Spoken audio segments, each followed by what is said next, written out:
Last video में simple present ई तक मैंने बतला दिया स्पेशल स्ट्रक्चर में। अब यहाँ एफ से देखेंगे कुछ और नया स्ट्रक्चर्स। जैसे दिया रहेगा ता रहता है, 2 बार दिया रहेगा, ते रहते हैं, जैसे वह पढ़ता रहता है, वह खाता रहता है, वह खेलता रहता है। ऐसे बहुत सारे स्ट्रक्चर्स बन सकते हैं। अब इसको कैसे बनाएंगे? इसको हम 4 टाइप से बना सकते हैं। नंबर ए में देखेंगे एस प्लस कीप या कीप्स लगा देते हैं V5 on plus V4 plus object. यहाँ देखिए फिर V4 आ रहा है। आपको ये नहीं लगना चाहिए कि V4 कहाँ से आ गया, ये कंटिन्यूअस का पार्ट नहीं है, सिंपल प्रेजेंट का पार्ट है। लेकिन आप देखेंगे मेन वर्ब आपका यहाँ है, क्योंकि प्रीपोजिशन के बाद जब कोई वर्ब आता है ना तो जेरंड फॉर्म में आ जाता है, इसलिए उसको V4 करना पड़ता है। अब इसी को देखेंगे, अगर कोई सेंटेंस ऐसा है, वह गाना गाता रहता है। अब देखिए यहाँ पर ता रहता है आ रहा है ना, तो अब इसको कैसे लिखेंगे? ही कीप या कीप्स। तो सब्जेक्ट को ध्यान में रखते हुए आपको V5 का यूज करना पड़ेगा। तो यहाँ लिख देंगे कीप्स। कीप्स के बाद क्या आया है? ऑन आया है। He keeps on. V4 यानी वर्ब का फॉर्म, तो गाना का क्या होता है? सिंग होता है। तो यहाँ पर लगा देंगे singing a song. He keeps on singing a song. वह गाना गाता रहता है। फिर बी में इसका एक स्ट्रक्चर देखेंगे, S plus goes plus on plus V4 plus object. अब सेम यही क्वेश्चन को आप चाहें तो यहाँ बना सकते हैं। जैसे कैसे बनाएंगे? तो he goes on singing a song. यहाँ हमने लिखा कीप्स ऑन, यहाँ लिख दिया गोज ऑन। दोनों का मीनिंग सेम होता है। फिर आते हैं सी में, एस प्लस रिमेन कर देते हैं। रिमेन का मतलब ये होता है जारी रहना। Remains 2 plus V1 plus object. Same इसी क्वेश्चन को इस पर फिर बनाकर देखेंगे हम। तो he remains to sing a song. एक डी में फिर स्ट्रक्चर और देखेंगे, एस प्लस कंटिन्यू या फिर continuous plus 2 plus V1 plus object. इसका भी इसी क्वेश्चन को फिर बनाते हैं। He continuous to sing a song. आपने देखा कि एक सेंटेंस को हम 4 स्ट्रक्चर पर बना सकते हैं और मीनिंग में कोई भी अंतर नहीं आता है। अब इसमें कुछ और फैक्ट्स को समझ लेंगे। एग्जाम में अक्सर देखेंगे, किसी एग्जाम में आप बैठते हैं तो अक्सर स्ट्रक्चर आता है इसी तरह का। अब यहाँ जैसे कीप और कीप्स ऑन है, यहाँ V4 ना दे के V1 दे दिया, क्वेश्चन गलत हो गया। इसमें भी क्या किया? V1 दे दिया, क्वेश्चन गलत हो गया।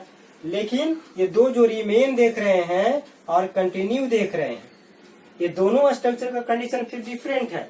इसमें कभी भी V4 नहीं लगता है, जरंड फॉर्म नहीं लगता है। इसमें आपको 2 प्लस V1 लगाना पड़ेगा। तो यहाँ क्या करेगा? इस 2 प्लस V1 को हटा के V4 कर देगा तो गलत हो जाएगा। यहाँ पर भी देख सकते हैं टू सिंग लिखा ना, तो टू सिंग की जगह सिंगिंग कर देगा तो यहाँ भी गलत हो जाएगा। यानी आपको ध्यान में रखना पड़ेगा कि क्वेश्चन एक है आपका, लेकिन हम 4 तरह से बना सकते हैं। और कीप ऑन और गो ऑन के साथ ऑलवेज जेरंड फॉर्म लगता है, लेकिन रिमेन और कंटिन्यू जब दिया रहे तो इसमें आपको लगाना पड़ेगा 2 प्लस V1। अगर 2 प्लस V1 लगाते हैं तो सेंटेंस सही होगा। तो इस तरह से आपने देखा इसमें कि ता रहता है जो है, इसको हम 4 तरह से बना सकते हैं। और चारों तरह से बनाते हैं, सेंटेंस में कहीं कोई डाउट नहीं लगेगा आपको किसी तरह का त्रुटि नहीं होगी। चलिए अब यहाँ देखेंगे pre determined action of future. कुछ काम ऐसे होते हैं जो फ्यूचर में श्योर होता है कि होगा, हो सकता ना हो, स्पेशल केस हो सकता है, लेकिन माना जाता है होगा। जैसे आप कहते हैं गाड़ी 10 बजे खुलेगी, इसका मतलब क्या हुआ, गाड़ी का खुलने का टाइम 10 बजे है। अब कभी लेट हो जाए तो उसको अनएक्सेप्शनल अपने मानना है, सीधे मानना है कि गाड़ी 10 बजे खुलेगी यानी 10 बजे खुलती है। प्रधानमंत्री कल पटना आएंगे। प्रधानमंत्री का आना मतलब एक अपने आप इवेंट होता है, पहले सूची पूरी तैयारी होती है। हमारे आपके जैसा नहीं कि जहां मन के चल दिए, मन किया तो नहीं भी गए, ऐसा नहीं होता है। शिक्षा मंत्री परसों पटना आएंगे, तो इस तरह का जो भी सेंटेंस होता है वो प्री डिटरमाइंड कहते हैं, यानी पहले से निर्धारित होता है। इसका स्ट्रक्चर कुछ नहीं, जैसा सिंपल प्रेजेंट का फर्स्ट स्ट्रक्चर आपने सीखा उसी तरह का होता है। जैसे आप देखिए S प्लस V1 या V5 प्लस ऑब्जेक्ट। अगर इसमें अदर वर्ड्स रहेगा तो हम देंगे, नहीं रहेगा छोड़ देंगे। देखिए ऐसे बना देंगे। अब इसे यहीं पर क्वेश्चन आता है, शिक्षा मंत्री परसों पटना आएंगे, ये क्वेश्चन आपका है। क्वेश्चन देखने से बिल्कुल आसान लग रहा है कि इस स्ट्रक्चर पर बैठा देना बहुत बड़ी बात नहीं है। यहाँ देखिए परसों जो है ना, ये अदर वर्ड्स में आप टाइम में रख देंगे, बाकी आपका subject V1 V5 plus object शिक्षा मंत्री पटना आएंगे, इससे बन गया। अब इसको कैसे बनाएंगे, अक्सर शिक्षा मंत्री को लोग क्या करते हैं, एजुकेशन मिनिस्टर लिख देते हैं, लेकिन ग्रामर में इसका यूज नहीं होता है। पेपर आदि भी कभी कभी देखने को मिल जाता है, एजुकेशन मिनिस्टर लिख देते हैं, लेकिन यह गलत है। आप इसे कैसे लिखेंगे, द मिनिस्टर ऑफ एजुकेशन, इसलिए इसको एजुकेशन मिनिस्टर कभी ना लिखेंगे, द मिनिस्टर ऑफ एजुकेशन। उसके बाद देखिए क्या है, सब्जेक्ट है आपका पूरा ये, तो सब्जेक्ट क्या है, थर्ड पर्सन के सिंगुलर नंबर में है, यानी इसके साथ हम V5 का यूज करेंगे। आपका वर्ब क्या है, आएंगे, तो आना का कम होता है, इसमें S लगा करके V5 बना देंगे। The minister of education comes, कहाँ आएंगे, पटना। पटना एक शहर है, जैसा कि आप जानते होंगे, बिहार की राजधानी पटना है ना। तो the minister of education comes Patna. अब फिर यहाँ पर आता है परसों। परसों का क्या होता है, कल का क्या होता है, टुमारो, यानी टुमारो के बाद वाला एक दिन जो होता है उसको कहते हैं परसों। तो यहाँ लिख देंगे सीधी कैसे, डे आफ्टर टुमारो, हो गया ना। शिक्षा मंत्री परसों पटना आएंगे, the minister of education comes Patna day after tomorrow. अब जैसे देखते हैं, गाड़ी 10 बजे खुलेगी, 10 बजे खुलेगी। खुलेगी का मतलब क्या है, खुलती है, इसका टाइम है। ऐसा नहीं कि मेरे लिए 10 बजे गाड़ी खुल रही है, ऐसा नहीं होता है, उसका फिक्स टाइम है 10 बजे खुलने का, 10 बजे खुलेगी। तो गाड़ी 10 बजे खुलेगी। अब गाड़ी का यहाँ लिखेंगे क्या, अब गाड़ी का यहाँ पर कार मत लिख दीजिएगा, आपका कार है, आप जब चाहे तब जा सकते हैं। ट्रेन का एक डिटरमाइंड एक होता है टाइम, ठीक है। तो ये सब बहुत कॉमन बात है जहाँ पर विद्यार्थी अक्सर गलती कर देते हैं। द ट्रेन खुलेगी, तो खुलना का क्या होगा, स्टार्ट्स, इस लगा देंगे, क्योंकि ट्रेन आपका क्या है, थर्ड पर्सन सिंगुलर नंबर है, तो singular singular subject singular verb का कंसेप्ट आता है इसमें भी। द ट्रेन स्टार्ट्स 10 बजे, इस टाइम के साथ हम एट लगा देते हैं, एट 10 ऑफ क्लॉक, गाड़ी 10 बजे खुलेगी। The train starts at 10 of clock. तो इस प्रकार से जितना भी फिक्स रहेगा, जैसे टेस्ट मैच परसों होगा, तो जितना भी डिटरमाइंड एक्शन होता है उस सभी को हम सिंपल प्रेजेंट में रखते हैं, फ्यूचर में नहीं रखते हैं। क्यों नहीं रखते हैं, क्योंकि फ्यूचर, ऐसे भी देखिए पहले मैंने बतलाया वीडियो में कि फ्यूचर कभी होता ही नहीं है। मैं कहूँ कल आऊंगा, कल नहीं आया तो एक्शन तो हुआ नहीं। तो फ्यूचर के बारे में हम गारंटी नहीं कर सकते है ना।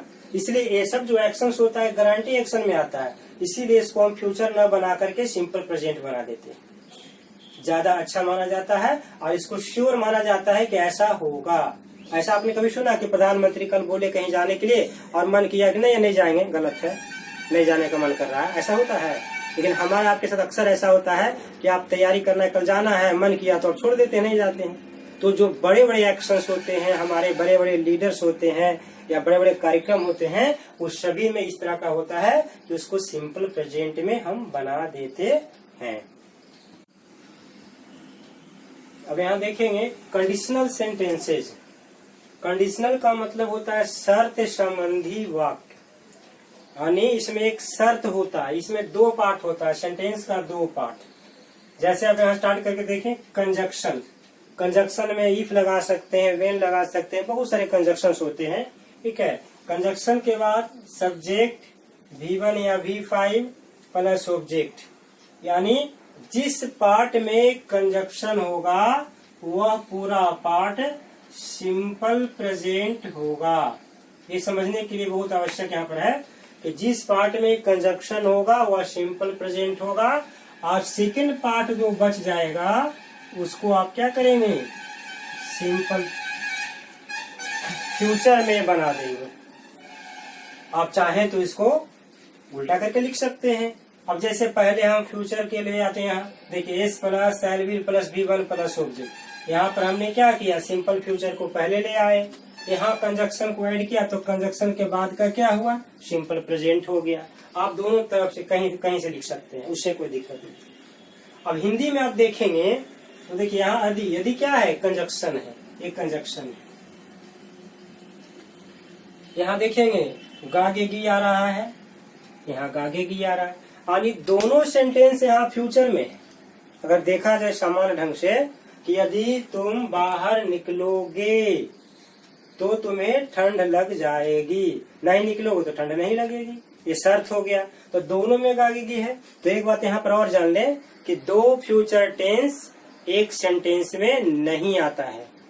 एक अगर सिंपल प्रेजेंट होगा तो एक दूसरा होगा सिंपल फ्यूचर।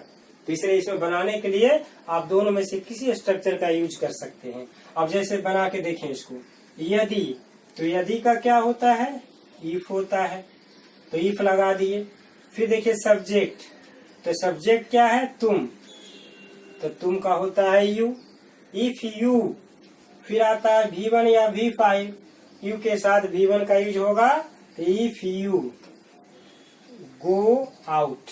एक पार्ट आपका देखिए बन गया सिंपल प्रेजेंट का, यदि तुम बाहर निकलोगे। यहाँ पर तो आदि के लिए हम कुछ नहीं देते हैं, यहाँ कॉमा देकर काम चला लेते हैं। हिंदी में दे सकते हैं, इंग्लिश में इसकी जरूरत देन आदि का नहीं होता है। तो इफ यू गो आउट, फिर यहाँ से शुरू करेंगे। देखिए सब्जेक्ट आपका क्या है, तुम्हें, तो तुम्हें या तुम कहिए, यू लगेगा। यू के साथ विल सर दोनों लगता है, लेकिन जनरली हम विल लगाते हैं, तो यू विल। अब यहाँ क्या, ठंड लग जाएगी। ठंड लगना का क्या होता है, कैच अ कोल्ड, या आप लिख सकते हैं गेट अ कोल्ड।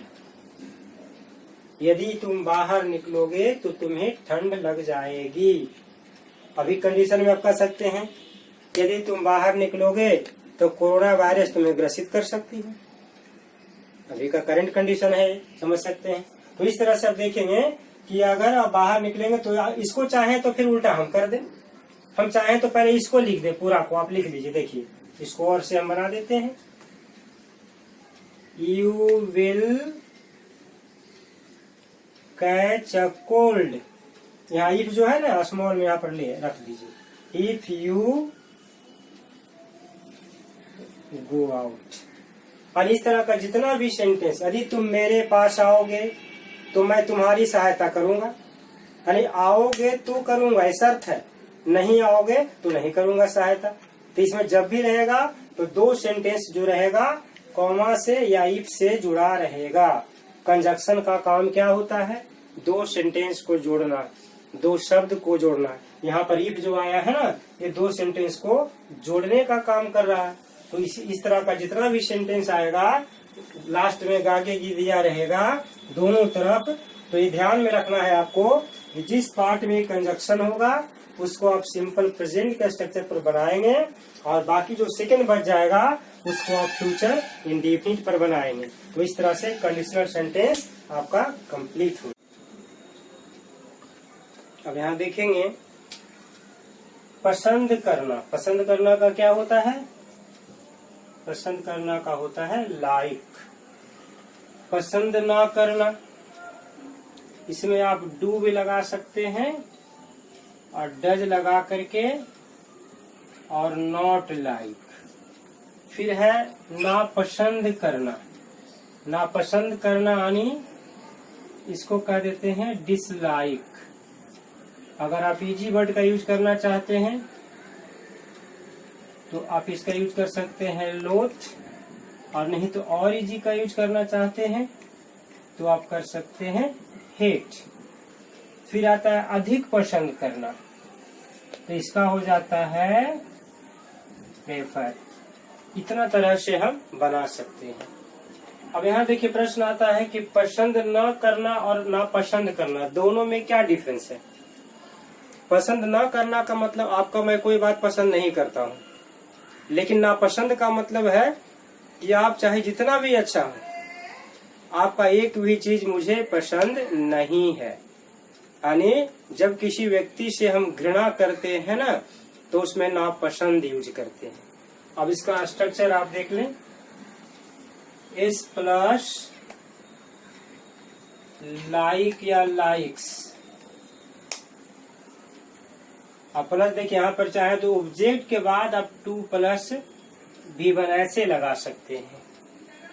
जैसे आप कहते हैं कि मैं मछली पसंद करता हूँ, तो आपके सामने 2 प्रश्न आ जाएगा। फिर मछली देखने में भी पसंद अच्छा लगता है और कुछ लोग खाने में भी पसंद करते हैं। तो यह तो स्पष्ट नहीं हुआ। अगर हम केवल लिख देते कि आई लाइक फिश, तो आई लाइक फिश कहने से काम नहीं चलेगा।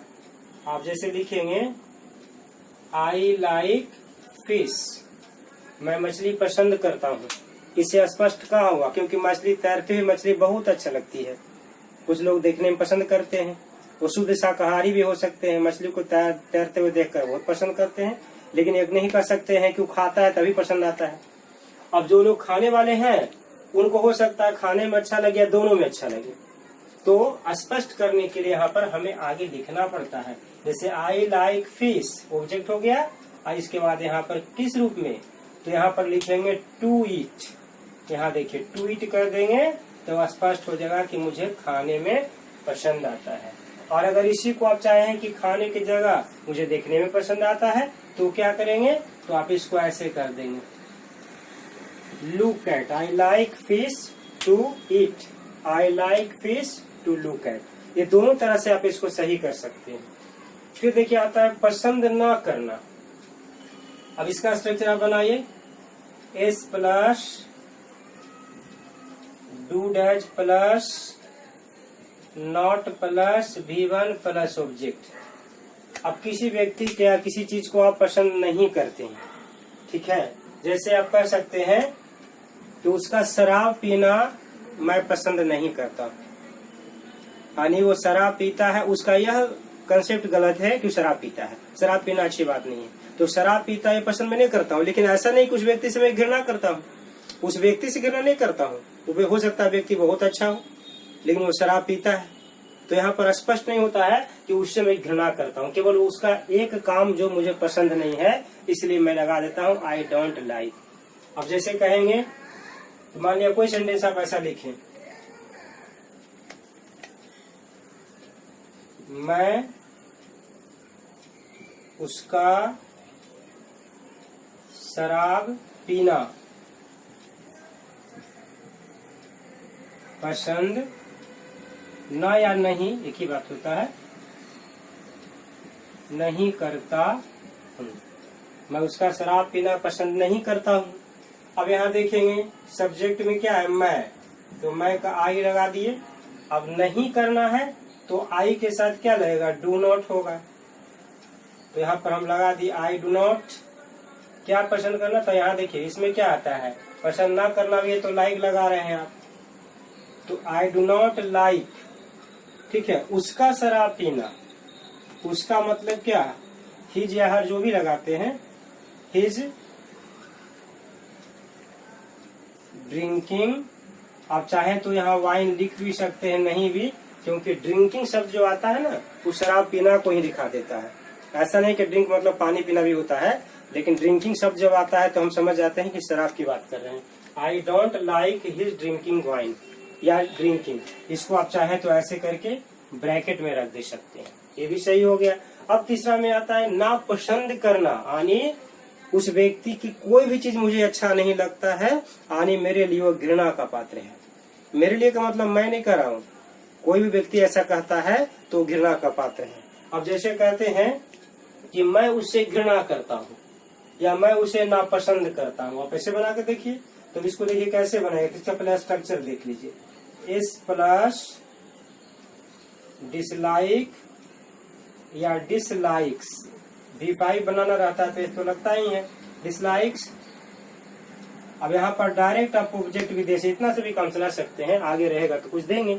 जैसे आप कहेंगे मैं उससे घृणा करता हूँ, मैं उसे नापसंद करता हूँ, तो सीधे आप कह देंगे आई डिसलाइक हिम या हर, जो भी आप कहना चाह रहे हैं।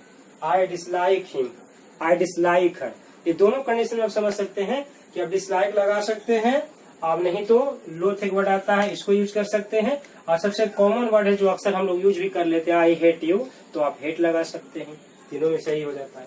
चलिए यहाँ तक कोई दिक्कत नहीं है। अब आप देखेंगे अधिक पसंद करना। अधिक पसंद करने का मतलब क्या है, जब तक आपके पास चॉइस नहीं होगा तब तक अधिक पसंद कैसे करेंगे। जैसे आप कहते हैं कि मैं चाय से अधिक कॉफी पीना पसंद करता हूँ, इसका मतलब चाय भी आपके पास ऑप्शन है और कॉफी भी है। अगर रहता कि मैं चाय पसंद करता हूँ तो चाय ही केवल है, लेकिन यहाँ पर दो शब्द आ जाते हैं ना कि चाय और कॉफी। अब इसका स्ट्रक्चर आप देखेंगे, एस प्लस प्रेफर या प्रेफर्स, जैसा भी वर्ब रहेगा।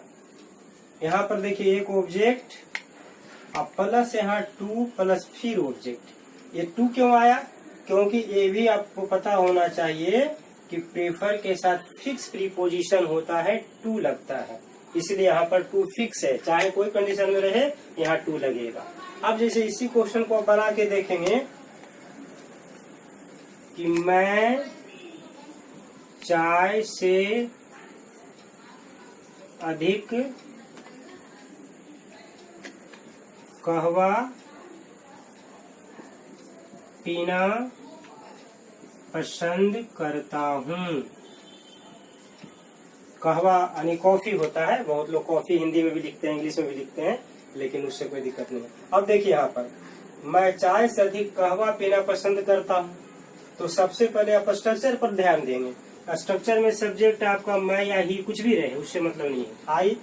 आई के साथ V1 या V5, तो यहाँ पर आप देंगे V5 प्रीफर। जिसको ज्यादा पसंद करेंगे उसको हम पहले रखेंगे, और ये हिंदी में आप कह सकते हैं कि जो बाद में आता है ना उसको हम पहले रखते हैं। जैसे मैं चाय से अधिक कहवा पीना पसंद करता हूँ, यानी पीना आप हटा भी दें उससे कोई दिक्कत नहीं है। मान ली पीना एक ही सेंस होता है, मान ली इसको हम हटा दिए, ठीक है, आप ऐसे ही रख ले, कोई दिक्कत नहीं। मैं चाय से अधिक कहवा पसंद करता हूँ, चलिए आपके लिए इजी हो गया। अब यहाँ पर कहते हैं कि कहवा को आप ज्यादा पसंद करते हैं, तो जिसको ज्यादा पसंद करते हैं वो पहला ऑब्जेक्ट यहाँ आ जाएगा। यहाँ लिखेंगे आई प्रीफर कॉफी, और उसके बाद फिर क्या है तो टू है, तो टू लगा दिए। फिर आता है चाय, तो चाय को यहाँ पर इंग्लिश में टी लिख देंगे। I prefer coffee to tea, अरे समझ गए ना, ज्यादा जिसको पसंद करेंगे उसको पहले रखेंगे। अब चलिए इसको देखेंगे कि प्रीफर में जैसे एक ऐसा भी क्वेश्चन आता है कि दोनों पार्ट वर्ब रहता है, जैसे नृत्य करना और गाना गाना। अब दोनों, तो इसमें अक्सर गलती कैसे होता है आप समझ लेंगे। जैसे है कि वह है, यहाँ पर देखिए करती है यानी सी है, तो यहाँ लिख दिया हमने सी। अब सी के साथ क्या लगेगा, प्रीफर्स होगा, तो सी प्रीफर्स। क्या प्रीफर्स, तो देखिए नृत्य से ज्यादा गाना, तो ज्यादा गाना। अगर मान लिया कि गाना के लिए हम यहाँ पर अक्सर ऐसे लिख दें टू सिंग, ये हो गया पहला का। फिर देखिए यहाँ टू आया, फिर टू को लगा दिए, फिर नृत्य करना, तो फिर से लगा दे टू डांस। तो ये सेंटेंस क्या है, गलत हो गया। क्यों गलत हो गया? अब यहाँ पर टू और टू दो बार कैसे आ जाएगा एक ही सेंटेंस में? दो जगह आ सकता है लेकिन अलग अलग आ सकता है। इसीलिए यहाँ पर हम इन्फिनिटिव का यूज नहीं करते हैं, बल्कि हम जेरंड का जेरंड यानी वर्ब प्लस ing लगा करके इसको ऑब्जेक्ट फॉर्म बनाते हैं। अब इसको देखिए हम सही बना लेते हैं। जैसे लिखेंगे सी प्रेफर्स, नृत्य से ज्यादा गाना पसंद करती है, तो गाना का क्या होता है, सिंग। और सिंग होता है तो इसमें ing लगा देंगे, सिंगिंग। फिर यहाँ देखिए टू आया, टू लगा दिए। फिर डांस आया तो इसको डांसिंग लगा देंगे। अब कुछ विद्यार्थी को ऐसा लगने लगता है कि 2 + V1 होता है, लेकिन मैं आपको बता देना चाहूंगा कि मैं प्रीफर के लिए 2 का यूज किया हूँ, न कि डांस के लिए यूज किया हूँ। और यहाँ जो डांस आप देख रहे हैं ना, ये जेरंड फॉर्म है, यहाँ पर वर्ब फॉर्म नहीं है, इसलिए यहाँ डांसिंग होगा, क्योंकि दोनों इक्वल रखना रहता है। तो जब भी कभी ये प्रीफर वाला सेंटेंस में अगर 2 वर्ब आवे तो उसको हमेशा जेरंड फॉर्म में रखना पड़ेगा।